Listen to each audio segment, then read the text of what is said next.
வணக்கம். இது உங்கள் பொலிட்டிக்கல் பார்க். நான் உங்கள் நண்பன். இன்றைய தினத்துல விஜய் முதல்வர் ஆவாரா ஆக மாட்டாரா அப்படிங்கிறத இந்த வீடியோக்குள்ள ஃபுல்லா பார்க்க போறோம். இது ஒரு இன்ட்ரெஸ்டிங்கான வீடியோ. இதை ஃபுல்லாவே நீங்க பார்த்துருங்க. அதுக்கு முன்னாடி நம்ம சேனலை சப்ஸ்கிரைப் பண்ணி வச்சுக்கோங்க. நான் போடுற வீடியோ உங்களுக்கு கிடைக்கும். கியூஆர் கோடை பயன்படுத்தி உங்களுக்கு ஏதாவது எனக்கு உதவி செய்யணும்னு நினைச்சீங்கன்னா செய்யுங்க அப்படின்னு சொல்லிட்டு இந்த வீடியோக்குள்ள நான் போவோம். ஃபர்ஸ்ட் ஜெயிச்சாச்சு. 108 தொகுதியில விஜய் சார் ஜெயிச்சிட்டாரு. இது 108 தொகுதியை தாண்டி வேற எங்காச்சும் அவர் முதலமைச்சருக்கான வாய்ப்பு இருக்கான்னு பாத்தீங்கன்னா, இப்ப 108 தொகுதியிலையும் அம்மா ஜெயலலிதா அவர்கள் அப்படிதான் தனபால் அவர்களை உட்கார வச்சிருந்தோம். திமுக கூட அப்பாவு அப்படிங்கிற ஒருத்தர் உட்கார வச்சிருந்தாங்க. அது போல தாவேகால இப்ப யாரை உட்கார வைக்கலாம் அப்படின்னு சொல்லிட்டு பார்த்துட்டு இருக்காங்க. தனபாலோட பையன் லோகேஷ் தனபால் அவர் உட்கார வைக்கலாம் அப்படிங்கிற ஒரு ஐடியாவோட இருக்காங்க. சோ 108 தொகுதி அல்ல 107 மாறப்போகும். அதாவது 107 தொகுதியிலும் பாத்தீங்கன்னா, இப்ப ஒரு குறிப்பா இன்னொரு விஷயம் சொல்றேன். இது வருகின்ற 7ஆம் தேதி அவர்கள் விஜய் அவர்கள் முதலமைச்சரா பதவியேற்க போறாரு. பதவி ஏற்ற உடனே 2 வாரம் அவகாசம் கேட்டிருக்காரு. எதுக்குன்னு பாத்தீங்கன்னா, இருக்கக்கூடிய பிற கட்சி, அதாவது அதிமுக திமுக இவங்க 2 பேர்த்துக்கிட்ட இருக்கக்கூடிய சில கட்சிகளை பேரம் பேசுவாங்க. எப்படி பேரம் பேசுவாங்கன்னு பாத்தீங்கன்னா, அதாவது கூட்டணிக்கு வாங்க அப்படின்னு சொல்லிட்டு கூப்பிடுவாங்க. அவங்க ஒருவேளை இஷ்டப்பட்டு கூட்டணிக்கு சரி ஓகே நாங்க வர்றோம், எங்களுக்கு உரிய அங்கீகாரம் நீங்க கொடுக்கணும், எங்களுக்கு இந்த மாதிரி இத்தனை அமைச்சர்கள் பதவி கொடுக்கணும், எங்களுக்கு ஆட்சியிலையும் பங்கு வேணும் அதிகாரத்திலையும் பங்கு வேணும்னு சொல்லிட்டு கரெக்டான இடத்துல ஒரு கொக்கி ஒண்ணு போடுவாங்க விஜய் சாருக்கு. கிட்டத்தட்ட இது முழு வெற்றியான்னு பாத்தீங்கன்னா, இது முழுசான ஒரு பலம் கிடையாது. கிட்டத்தட்ட ஒரு முக்காவாசியான பலம் தான் விஜய் சார் கிட்ட இருக்கு. இன்னும் ஒரு காவாசியான ஒரு பலம் வெளியே இருந்தா நம்ம வாங்கி இதுல ஒட்ட வைக்கணும். அப்படின்னா இப்ப என்ன பண்ண போறோம்னு பாத்தீங்கன்னா, ஆல்ரெடி 5 தொகுதி ஜெயிச்சிருக்கக்கூடிய காங்கிரஸ் வரலாம். அடுத்தது பாத்தீங்கன்னா 2 தொகுதிகள் ஜெயிச்சிருக்கக்கூடிய கம்யூனிஸ்டுகள் அண்டு விசிக இவங்க வரலாம்.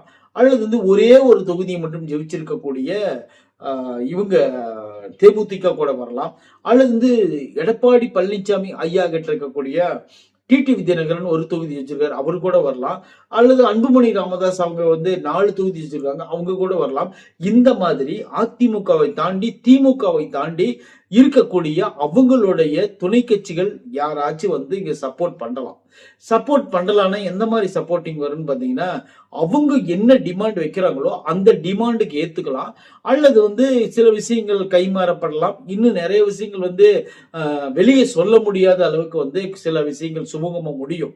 அதெல்லாம் முடிஞ்சு இந்த எல்லா கேண்டிடேட்டும் 118 மெஜாரிட்டி வரணும். அந்த 118 மெஜாரிட்டியும் ஒண்ணு சேர்ந்ததுக்கு அப்புறம் கூட 120 இருந்தாதான் அது ஒரு தனிப்பான்மையான ஒரு மொத்தமா எப்படி சொல்றது, கான்பிடென்டா ஜெயிக்க முடியும், முதலமைச்சர் பதவி எடுக்க முடியும். சரி முதலமைச்சர் ஆயிட்டாரு, இவங்க எல்லாம் சேர்ந்துட்டாங்க, இவங்களுக்கு முதலமைச்சர் ஆயிட்டாரு, அவங்களுக்கு உண்டான அங்கீகாரமா அவங்களுக்கு உண்டான அமைச்சர் பதவி எல்லாம் கொடுத்தாச்சு. கொடுத்ததுக்கு அப்புறமும் இன்னொன்னு நடக்கும். அது என்னன்னு பாத்தீங்கன்னா, இந்த இழுப்பறியில் இருக்கக்கூடிய சில எம்எல்ஏக்களை இவங்க விட்டுட்டாங்க பாத்தீங்களா. திமுகவும் சரி அதிமுகவும் சரி, இதுக்கு இவங்க ரிவெஞ்ச் எடுக்க பார்ப்பாங்க.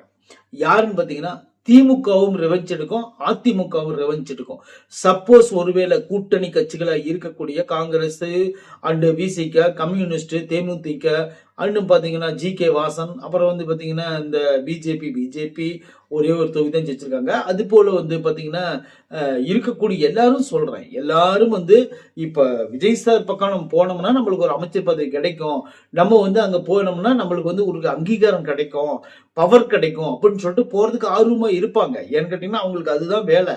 ஒரு அரசியல் அப்படின்னா முதுகுலையும் குத்துவாங்க, நெஞ்சிலையும் குத்துவாங்க, நேருக்கு நேரா குத்துவாங்க, முன்னாடி போக விட்டு முதுகுல நல்லாவே குத்துவாங்க. அந்த மாதிரிதான் அரசியல். இந்த அரசியல் தெளிவான அரசியலான்னு பாத்தீங்கன்னா, இவங்க பண்ணக்கூடிய அரசியல் இனிமேல் தான் நம்மளுக்கு தெரிய போகுது. அப்படி சப்போஸ் எல்லா கட்சிகளும் அங்க போயிட்டாங்கன்னா, இங்க இருக்கக்கூடிய திமுகவும் சரி அதிமுகவும் சரி ஒரு செமையான ஒரு ட்விஸ்ட் விஜய் சார் வைப்பாங்க. அது என்ன தெரியுமா? அதுதான் முக்கியமான ட்விஸ்ட். இந்த போன அமைச்சர்லாம் இருக்காங்க பாத்தீங்களா, இவங்களை மீண்டும் விலை பேசுவாங்க. விலை பேசி ஓகே நீங்க அங்க போயிட்டீங்க, அதாவது இவ்வளவு பெரிய ஒரு ஆப்பர்ச்சுனிட்டி விட்டுட்டு போறீங்க, எங்களை தாண்டி போறீங்கன்னா உங்களுக்கு ஒரு விலை இருக்கும், அந்த விலை அந்த நீங்க எங்க கொடுத்து போறீங்களோ அந்த விலையை விட நான் டபுள் மடங்கா கொடுத்து நான் மீண்டும் உங்களை வாங்கிக்க முடியும் அப்படின்னு சொல்லிட்டு ஒரு ஐடியா இருக்கு. சரி, ஓகே, இதெல்லாம் கரெக்டா நடந்தா கூட ஒருவேளை சப்போஸ் விஜய் சார் கிட்ட போய் அங்க வந்து எல்லாமே ஒத்து வந்து அங்க எல்லாமே வந்து கரெக்டா இருந்தா கூட இவங்க மீண்டும் ஒரு சின்ன திட்டம் தீட்டுவாங்க. என்ன திட்டம்னு பாத்தீங்கன்னா, இந்த இடத்துல அதிமுகவும் திமுகவும் இரண்டும் சேர்ந்து ஒரு சூப்பரான பிளான் பண்ணுவாங்க. அது என்னன்னு பாத்தீங்கன்னா, இரண்டு கட்சிகளும் கலந்து பேசி ஒன்னா நம்ம ரெண்டு பேரும் செயல்படலாம் அப்படின்னு சொல்லிட்டு ஒரு ஐடியா பண்ணுவாங்க. அதுக்கு என்ன பண்ணுவாங்கன்னு பாத்தீங்கன்னா, இருக்கக்கூடிய கட்சிகள் எல்லாத்தையும் சமரசமாக்கணும். சமரசமாக்கி இந்த மாதிரி அதிமுகவும் திமுகவும் ஒன்னு சேர போறோம், ஒன்னு சேர்ந்து நம்ம நேரா பயணிக்கலாம், நம்ம ரெண்டு பேரும் ஓகே, நம்மளுக்கு இடையில ஒருத்தன் வந்துடக்கூடாது அப்படிங்கிற ஒரு வேலை பார்க்கலாம். ஏன்னா நீ ஒண்ணு முதலமைச்சராரு இல்ல நான் முதலமைச்சரா இருக்கு, 5 வருஷம் தானே, கடகடன் ஓடி போயிடும், இல்லை ஆளுக்கு 2.5 வருஷம் இருக்கலாம் அப்படின்னு சொல்லிட்டு இந்த அமைச்சர்களை எல்லாம் கூட்டு சேர்த்து ஒருவேளை சப்போஸ் பண்ணுனா இந்த 5 வருஷம் முடிஞ்ச உடனே ஒரு கட்சி காணாம போயிடும். அது ஒண்ணு திமுகவா இருக்கும், இல்லைன்னா அதிமுகவா இருக்கும். இரண்டு கட்சிகளையும் ஒன்று சேர்த்து ஒண்ணு காணாம போயிடுச்சுன்னா டெஃபினட்டா சொல்றேன், அடுத்த சிஎம் வந்து விஜய் தான், வேற வழியே கிடையாது. ஏன்னா இவங்க ரெண்டு பேரும் கூட்டணி அமைச்சாங்கன்னா அந்த மாதிரி ஒரு சூழ்நிலை கொண்டாந்து விடும்.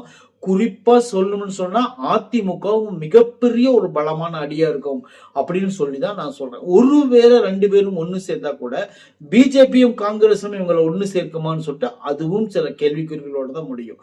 ஏன்னா பிஜேபிக்கும் காங்கிரஸுக்கும் பங்காளி சண்டை அந்த மாதிரி ஒரு பங்காளி சண்டை இருக்கு. அவங்க ரெண்டு பேரும் கொள்கையில வேற, கிட்டத்தட்ட ரெண்டு பேரும் சேர மாட்டாங்க. இதே வந்து மேற்கு வங்காளத்தில் நடந்திருக்கு, அஸ்ஸாமில் நடந்திருக்கு, கிட்டத்தட்ட எல்லா மாநிலங்கள்லயும் இது முன்னாடியே நடந்திருக்கு. எனக்கு கேட்டீங்கன்னா பெரும் தலைகள் எல்லாம் வந்து ரொம்ப கடுமையா போராடிட்டு வந்து ரெண்டு பேரும் ஒன்னா சேர்ந்து போறாங்க. நேற்று வரைக்கும், அதாவது எலெக்ஷனுக்கு முன்னாடி பார்த்திருப்பீங்க, எல்லாம் யார் கூட யார் கூட்டணி வைப்பாங்கன்னு நம்மளுக்கு தெரியாம இருந்துச்சு. பாத்தீங்களா, அப்பாவும் பையனும் ரெண்டு பேரும் பிரிவாங்கன்னு உங்களுக்கு தெரியுமா? ஆனா பிரிஞ்சாங்கல்ல. ஓபிஎஸ் வந்து திமுக சேருவார்னு நினைச்சீங்களா? சேர்ந்தாருல்ல. டிடி வந்து பழனிசாமி கூட சேருவார்னு நினைச்சீங்களா? சேர்ந்தாருல்ல. இது போல அதிமுகவும் திமுகவும் ஒன்னு சேர்றதுக்கான வாய்ப்பு இருக்கு. ஆனா ஒன்னு சேர்ந்தாலும் கூட இங்க இருக்கிற கட்சிகள் வந்து பிஜேபி உள்ள வந்துச்சுன்னா நாங்க இருக்க மாட்டோம்னு விசிக சொல்லுவோம். ஒருவேளை பிஜேபி வெளியே உள்ள வந்துச்சுன்னா நாங்க இருக்க மாட்டோம்னு காங்கிரஸ் சொல்லும். இப்ப என்னாச்சுன்னு பாத்தீங்கன்னா, ரெண்டு பேரும் உள்ள வந்தா கூட இன்னும் ஒரு பெரிய பிரச்சனை இருக்கு. நான் ஃபர்ஸ்ட் முதலமைச்சரா இருந்துக்கிறேன் அப்படிங்கிற பிரச்சனை இல்ல, நான் முதலமைச்சரா இருந்துக்கிறேன், ஏன்னா நான் 74 சீட்டு 73 சீட் வாங்கியிருக்கேன், நான் வந்து முதலமைச்சரா இருக்கிறேன், நான் 53 சீட் வாங்கிக்கிறேன், இவங்க நிலையத்துக்குள்ள ஒரு போட்டி வரும். இந்த போட்டி வந்து ஒரு அதாவது என்ன சொல்றது, ஒரு அது சுமூகமான ஒரு நிலைப்பாட்டுல இருக்க மாட்டாங்க. கிட்டத்தட்ட ஒரு கட்சி அழிக்கணும் அப்படின்னா இவங்க நடுவில் ஒண்ணு சேரலாம், ஒண்ணு சேர்ந்து ஒரே கட்சியா பயணிக்கலாமா தவிர. ஆனா இவங்க வந்து விஜய் வந்து நம்ம விட்டுறலாம், ஒரு 5 வருஷம் தான் போலாம், போயிட்டு போகுது, அப்புறமேல் பாத்துக்கலாம் அப்படின்னு ரெண்டு பேரும் தனிச்சிருந்தாங்கன்னா ரெண்டு கட்சிகளும் பலமான கட்சிகளா எல்லாம் எதிர்பார்ப்பாங்க. ஆனா ரெண்டு பேரும் ஒண்ணு சேர்ந்தாங்கன்னா ஒண்ணு இந்த கூட்டணி கட்சிகள் பிரியும், இல்லைன்னா ரெண்டு பேரும் ஒண்ணு சேர்ந்து ஒரு கட்சியை அழிச்சிட்டு ஒரே கட்சியில பயணிப்பாங்க இப்படின்னு சொல்லிட்டு நம்ம பார்க்கணும். சரி, எது எப்படியோ 7ஆம் தேதி வந்து விஜய் சார் வந்து பதவி ஏற்கிறாரு. 2 வாரம் டைம் கேட்டிருக்காரு. அந்த 2 வாரம் டைம்ல வந்து விஜய் சாருடைய அந்த பங்கு எப்படி இருக்க போகுது அப்படின்னு சொல்லிதான் நம்ம பாக்குறோம். ஒருவேளை முதல் கையெழுத்து எதுக்கு போடுவாரு அப்படின்னு சொல்லிட்டு நிறைய பேர் கேட்டுட்டு இருக்கிறாங்க. அப்படின்னு சொல்லிட்டு தான் வர 7ஆம் தேதிக்காக வெயிட் பண்ணிட்டு இருக்கலாம். அது வரலும் கொஞ்ச நேரம் வெயிட் பண்ணுங்க. நன்றி, வணக்கம்.